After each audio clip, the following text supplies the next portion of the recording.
কিন্তু আমরা কাটার পরিবর্তে ফুল দিলাম।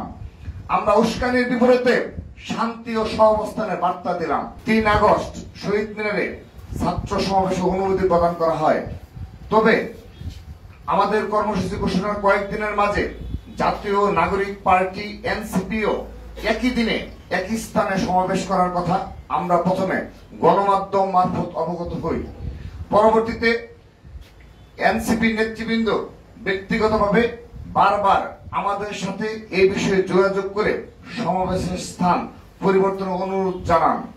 এই বিষয়ে আমাদের সিনিয়র নেতৃবৃন্দের সাথেও তারা যোগাযোগ করেন। এ ধরনের একটি কর্মসূচি ঘোষণার পর সকল প্রস্তুতি সম্পন্ন করার পর কর্মসূচিটি ভিন্ন কোন স্থানে সরিয়ে নেওয়া খুবই বিব্রতকর ও কষ্টসাধ্য একটি কাজ। ওয়ালটন এখন দেশের সীমানা পেরিয়ে পৌঁছে গিয়েছে 50টিরও বেশি দেশে। ওয়ালটন, ঘরে ঘরে বিশ্বজুড়ে। কর্মদিবসে আমাদের কর্মসূচির কারণে যে কোনো জনভোগান্তি তৈরি না হয়, সমাবেশটি শহীদ মিনারে করতে চাওয়ার এটিও ছিল একটি অন্যতম প্রধান কারণ। তাছাড়া আমরা যেহেতু কর্মসূচিটি প্রথমে ঘোষণা করি এবং যথাযথ কর্তৃপক্ষের অনুমতিও লাভ করি, তাই উক্ত স্থানে সমাবেশ করার আমরা একমাত্র বৈধ দাবিদার।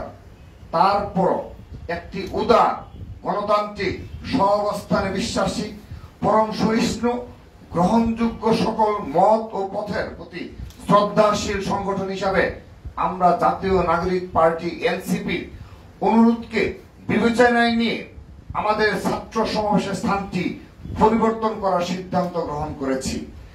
আমাদের ৩ আগস্টের সমাবেশটি সেদিন শহীদ মিনারের পরিবর্তে শাহবাগে অনুষ্ঠিত হবে বলে বাংলাদেশ জাতীয়তাবাদী ছাত্রদল সিদ্ধান্ত গ্রহণ করেছে। কিন্তু আমরা কাটার পরিবর্তে ফুল দিলাম। আমরা উস্কানির বিপরীতে শান্তি ও সহাবস্থানের বার্তা দিলাম। আমরা মনে করি আমরা অকারণ উত্তেজনা ছড়ানোর বদলে উদারতার অনন্য দৃষ্টান্ত স্থাপন করলাম। আমরা মনে করি এই ঘটনা বাংলাদেশের ছাত্র রাজনীতির ইতিহাসে শান্তি, সম্প্রীতি, উদারতা ও সৌহার্দ্যের অনন্য নজির হয়ে থাকবে।